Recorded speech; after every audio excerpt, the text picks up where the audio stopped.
제1부 한국 개인 투자자 이른바 서학개미들이 해외 주식시장에서 찾는 것은 더 이상 코카콜라나 애플과 같은 안정적인 배당주가 아니다. 단기간에 자산을 2배로 불리고 싶다는 욕망이 강해지면서 이들은 극단적인 변동성을 지닌 레버리지 ETF와 첨단 기술 가상자산 연계 종목으로 몰려가고 있다. 단기 200% 수익이라는 목표 자체가 이미 전통적 의미의 투자가 아니라 고위험 투기 전략에 가깝다는 점에서 이 현상은 한국 가계의 자산 구조와 심리를 이해하는 중요한 창으로 기능한다. 이러한 흐름의 배경에는 몇 가지 구조적 요인이 겹쳐 있다. 첫째, 저성장과 고령화로 장기 임금 상승에 대한 기대가 약해지면서 근로소득만으로는 자산 형성이 어렵다는 인식이 확산되었다. 둘째, 부동산 규제와 고금리로 레버리지 부동산 투자가 막히자 청년층과 중산층의 위험 선호가 주식 가상자산 시장으로 옮겨갔다. 셋째, 인공지능과 반도체, 양자 컴퓨팅, 비트코인과 같은 서사적 스토리가 결합되며 한 번만 잘 맞추면 인생 역전이라는 서사가 끊임없이 재생산되고 있다. 서학개미가 레버리지 상품에 과도하게 집중하는 이유는 이 세 가지 요인이 서로를 증폭시키는 결과라고 볼 수 있다. 여기에 한국 투자 문화 특유의 집단 심리도 크게 작용한다. 한국 온라인 커뮤니티와 증권 방송, 유튜브 채널에서는 특정 종목이 한번 국민주로 낙인 찍히면 수많은 개인 투자자가 동시에 몰려들어 단기간에 가격과 거래 대금을 폭발적으로 끌어올린다. 이 과정에서 이번 사이클만큼은 다르다. 는 확신과 남들보다 뒤처지면 안 된다. 는 불안감이 결합해 레버리지 상품으로의 쏠림을 더욱 부추긴다. 특히 미국 시장에 상장된 고변동 레버리지 ETF는 국내 시장보다 규제가 느슨하고 상품 구성이 다양하기 때문에 서학개미 입장에서는 한 방을 노릴 수 있는 가장 직관적인 도구로 보이게 된다. 그 중에서도 가장 상징적인 종목이 반도체 레버리지 ETF인 쇠셀이다. 쇠셀은 개별 기업 주식이 아니라 미국 반도체 지수를 기초자산으로 삼는 쌈배 레버리지 ETF로 엔비디아를 중심으로 한 인공지능 반도체 사이클에 레버리지를 얹어 투자하는 구조다. 한국 투자자에게 반도체 산업은 이미 수십 년 동안 국가 성장 신화의 핵심이었고 최근 인공지능 열풍까지 겹치면서 이번에는 구조적 슈퍼사이클이라는 기대가 압도적인 정서를 형성하고 있다. 이 기대감이 쇠셀을 서학개미의 대표적인 국민 레버리지 상품으로 만들었다고 해도 과언이 아니다. 쇠셀의 위험과 매력은 바로 그 레버리지 구조에서 나온다. 이론적으로 반도체 지수가 약 3분의 1 정도 상승하면 3배 레버리지 상품인 쇠셀의 누적 수익률은 대략 2배 수준까지 확대될 수 있다. 한국 투자자 입장에서는 지수만 어느 정도 방향을 맞추면 개별 종목을 고르지 않아도 단기간에 2배 수익을 노릴 수 있다는 직관적인 논리가 성립한다. 반대로 지수가 같은 폭으로 하락하면 자산이 절반 이상 증발할 수 있고 조금 더 큰 조정이 오면 사실상 원금 회복이 불가능한 수준까지 떨어질 수 있다. 즉, 지수의 방향성뿐 아니라 변동성의 경로에 따라 손익이 기하급수적으로 뒤틀리는 전형적인 고위험 상품이라는 뜻이다. 특히 레버리지 ETF는 일일 수익률을 기준으로 재조정되는 구조이기 때문에 투자 기간이 길어질수록 이른바 디케이 현상이 발생한다. 시장이 장기적으로 우상향하더라도 그 과정에서 큰 폭의 상승과 하락이 반복되면 수학적으로는 지수가 제자리이거나 소폭 상승한 경우에도 레버리지 ETF의 가격은 크게 깎일 수 있다. 그럼에도 불구하고 많은 서학개미가 쇠셀을 사실상 장기 성장주처럼 보유하고 있다는 점은 상품 구조에 대한 이해 부족과 당위 성공 경험에 기반한 과도한 자신감이 결합된 결과로 해석할 수 있다. 둘째로 주목해야 할 종목은 양자 컴퓨팅 기업 아이온큐와 이를 기초자산으로 한 2배 레버리지 ETF이다.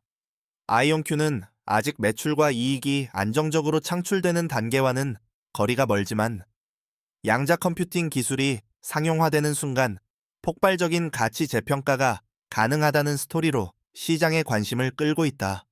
한국 투자자 커뮤니티에서는 아이온큐가 테슬라처럼 초기에 잡으면 수십 배까지 갈 수 있는 혁신주라는 서사가 반복적으로 등장하며 주가가 단기간에 큰 폭으로 출렁일 때마다 매수와 매도의 물결이 번갈아 나타난다. 기술의 난이도와 불확실성이 워낙 크기 때문에 종목 자체를 이해하기 어렵다는 점이 오히려 투기적 상상력을 자극하는 측면도 있다. 아이온큐 관련 레버리지 ETF인 이오넬은 이러한 투기적 성향을 더 노골적으로 드러낸 상품이다. 기본적으로 변동성이 극단적으로 큰 성장주의 하루 수익률을 2배로 증폭시키기 때문에 호재 뉴스가 겹칠 경우 단 며칠 만에 수십 퍼센트 상승이 가능하다. 반대로 기술 개발 속도나 실적 발표 혹은 금리와 규제 정책에 대한 우려가 부각되면 단 하루 만에 수십 퍼센트 급락을 경험할 수 있다. 한국 투자자 다수는 이 상품을 장기 보유하기보다는 커뮤니티에서 회자되는 당위 재료와 차트 패턴에 맞춰 진입과 청산을 반복하는 당위 트레이딩 도구로 사용한다.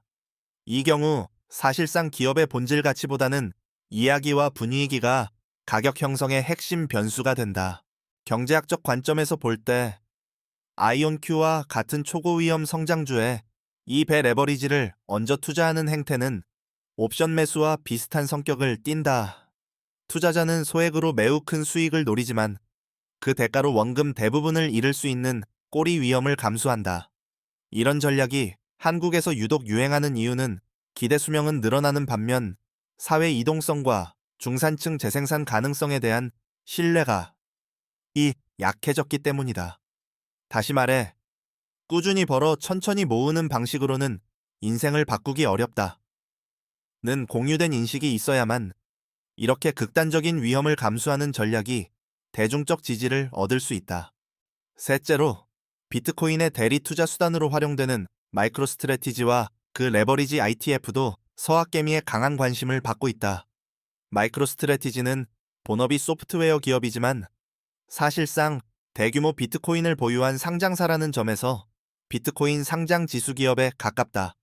한국 투자자 상당수는 비트코인을 직접 보유하는 대신 마이크로 스트래티지 주식 또는 이를 기초로 한 2배 레버리지 ETF를 매수함으로써 간접적으로 비트코인 사이클에 베팅한다. 비트코인 가격이 상승할 때 이 회사의 주가가 더 가파르게 오르는 경향이 있기 때문에 서학개미 입장에서는 비트코인보다 더 공격적인 비트코인 플레이로 인식된다. 마이크로 스트래티지, 레버리지 ETF의 구조는 비트코인 자체보다도 더 복잡하다. 우선 회사의 재무 레버리지가 크기 때문에 비트코인 가격이 상승할 때는 주가 탄력성이 확대되지만 반대로 가격이 일정 수준 아래로 떨어지면 재무구조 악화 우려가 증폭되면서 주가가 비트코인보다 더 크게 하락할 수 있다. 여기에 1일 2배 레버리지 구조까지 덧붙여지면 투자자는 비트코인 가격 변동과 기업 레버리지, ETF 레버리지라는 세 겹의 변동성에 동시에 노출된다. 이론적으로는 강한 상승장에서 손익 구조가 극대화되지만 조금만 기대와 다른 경로를 밟아도 자산 가치가 급격히 훼손될 수 있는 전형적인 고위험 파생 베팅이라고 볼 수 있다. 그럼에도 불구하고 한국 투자자들은 비트코인과 관련된 이러한 레버리지 상품을 일종의 기회 복권으로 인식하는 경향이 있다. 비트코인이 역사적으로 여러 차례 극적인 폭등과 폭락을 반복해 왔다는 사실이 오히려 큰 조정 뒤에는 언젠가 또 슈퍼 상승장이 온다는 학습 효과를 남겼기 때문이다. 특히 한국에서는 가상자산 붐이 한 차례 꺼진 뒤에도 이전 상승장에서 불을 일군 소수 사례가 끊임없이 미디어와 커뮤니티에서 소비된다. 이런 사례가 반복적으로 회자되면 통계적으로는 극히 낮은 확률의 성공 사례가 일반적인 가능성으로 오인도에는 인지 편향이 강화되고 이는 다시 레버리지 상품에 대한 수요를 자극한다. 여기까지 살펴본 섹셀, 아이온큐 관련 레버리지 ETF, 마이크로 스트래티지, 레버리지 ITF는 모두 공통적으로 서사와 레버리지가 결합된 구조를 가지고 있다. 인공지능 반도체, 양자 컴퓨팅, 비트코인처럼 미래 성장 서사가 강력한 분야에 3배 또는 2배 레버리지를 얹어 단기간에 2배 이상의 수익을 노리는 전략이다.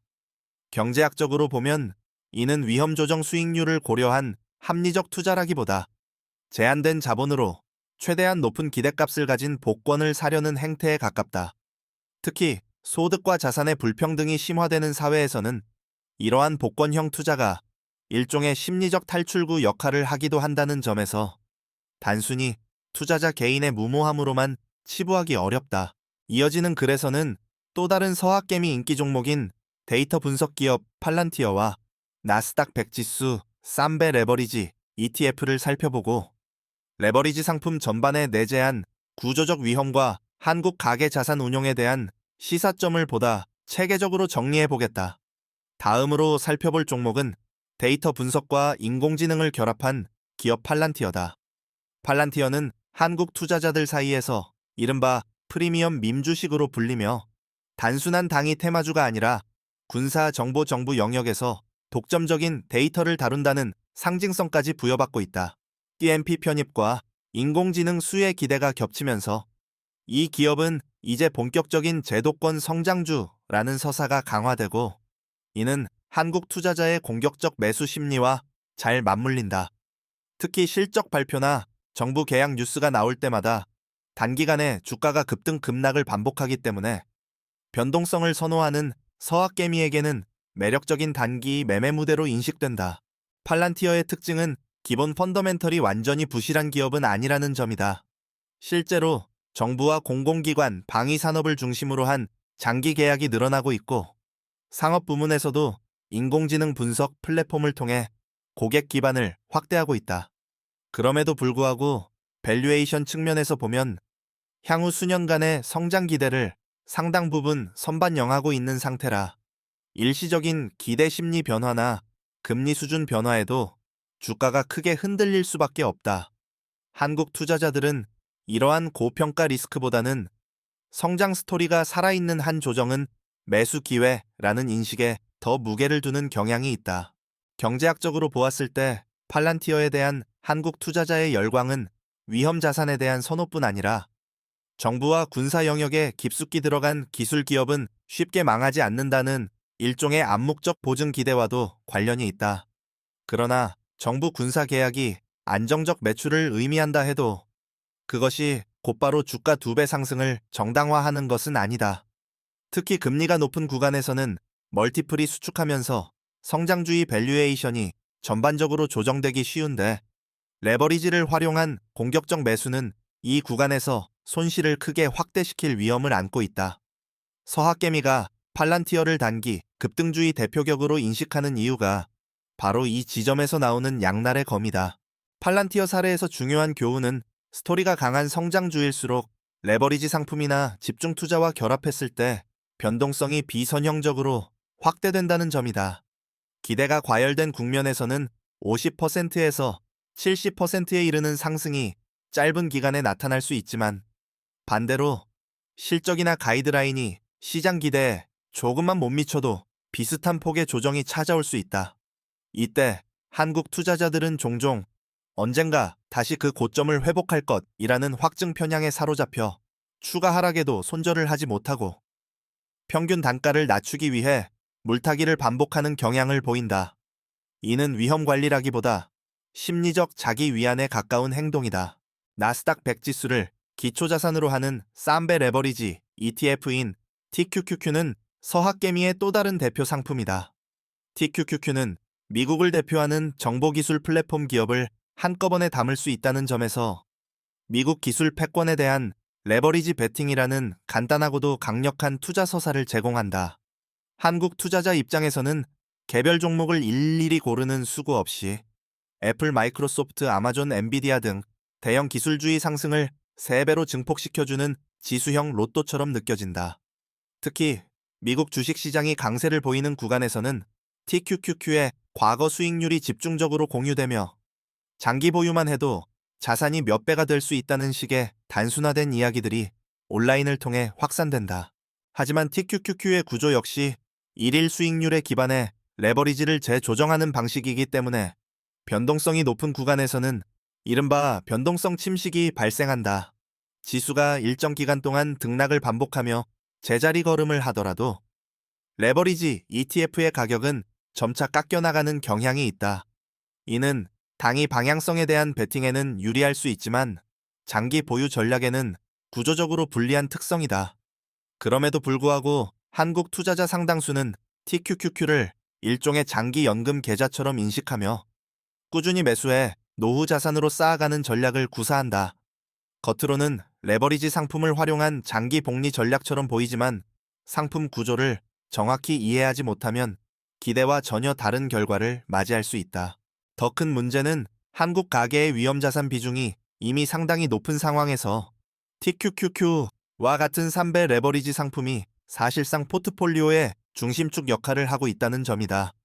이는 미국 기술주의 장기 경쟁력이 유지된다는 가정이 성립할 때는 큰 보상을 줄 수 있지만 동시에 특정 국가, 특정 섹터 것과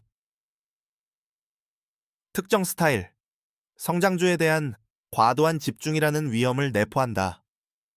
즉, 글로벌 자산 배분 관점에서 보면 위험의 원천이 다양하게 분산되어 있는 것이 아니라 같은 방향의 충격이 한꺼번에 들어올 수 있는 구조다. 이런 포트폴리오에서 경기 침체, 금리 급등, 규제 강화와 같은 충격이 동시에 발생하면 손실은 예상보다 훨씬 크게 확대될 수 있다. 이제 레버리지 ETF 전반에 내재된 구조적 위험을 조금 더 체계적으로 정리해 볼 필요가 있다. 첫째, 레버리지 ITF는 특정 기간의 총 수익률을 단순히 2배 또는 3배로 만들어주는 상품이 아니라 하루 단위 수익률을 기준으로 목표 배율을 맞추기 위해 매일 포지션을 재조정한다. 이 때문에 변동성이 클수록 그리고 보유 기간이 길어질수록 실제 누적 수익률은 투자자가 직관적으로 기대하는 것과 크게 달라질 수 있다. 둘째, 지수가 우상향하더라도 그 과정에서 큰 폭의 조정이 자주 발생하면 레버리지 ETF는 수학적 구조상 지수 대비 성과가 점점 뒤처질 수 있다. 예를 들어 어떤 지수가 하루에 20% 상승했다가 다음날 20% 하락하면 지수 자체는 원래 수준과 비슷해 보일 수 있지만 레버리지 ETF는 상승일과 하락일 모두에서 기초자산보다 더 크게 움직였기 때문에 최종적으로는 상당한 손실을 기록하게 된다. 이처럼 변동성이 클수록 레버리지 ETF의 손익곡선은 기초지수와 점점 다른 길을 걷게 되고 투자자는 지수 방향은 맞췄는데 왜 수익이 안 나지? 라는 혼란을 겪게 된다. 한국 투자자 상당수는 이러한 경로 의존적 특성을 충분히 인지하지 못한 채 단순히 과거 장기 차트를 보고 시간이 해결해 줄 것이라고 믿는 경향이 있다. 행동재무학 관점에서 보면 서학개미의 레버리지 선호는 인간이 가진 여러 인지 편향이 극단적으로 드러난 결과이기도 하다. 큰 손실을 본 뒤에도 이번에는 다를 것이라는 희망을 품고 같은 전략을 반복하는 도박사의 오류. 이미 산 종목은 쉽게 팔지 못하고 손실 난 포지션만 계속 끌고 가게 만드는 처분 효과. 남들이 단기간에 큰 수익을 냈다는 이야기를 들을 때마다 자신의 성과를 과소평가하게 되는 상대적 박탈감 등이 복합적으로 작용한다. 특히 한국처럼 교육 수준은 높지만 금융교육은 상대적으로 부족한 사회에서는 복잡한 파생 구조를 가진 상품일수록 오히려 쉬운 한 방으로 오해되기 쉽다. 거시경제 차원에서도 레버리지 투자 확산은 무시할 수 없는 파급 효과를 가진다. 개인 투자자들이 신용융자와 레버리지 ETF를 동시에 활용해 위험 자산에 과도하게 노출될 경우 단위 충격이 왔을 때 강제 청산과 마진콜이 연쇄적으로 발생할 수 있다. 물론 한국 개인 투자자의 규모가 글로벌 시장 전체를 흔들 만큼 크지는 않지만 개별 가계의 재무 건전성 측면에서는 매우 큰 리스크다. 소득 불안과 가계부채 문제가 이미 심각한 상황에서 투자 실패까지 겹치면 경제 전반의 소비 여력과 사회적 불만이 동시에 악화될 가능성이 있다. 그렇다고 해서 정책 차원에서 레버리지 상품을 전면적으로 금지하거나 개인의 위험 선호를 인위적으로 통제하는 것이 해답은 아니다. 중요한 것은 상품 구조와 위험에 대한 정보를 보다 투명하고 이해하기 쉽게 제공하는 일이다.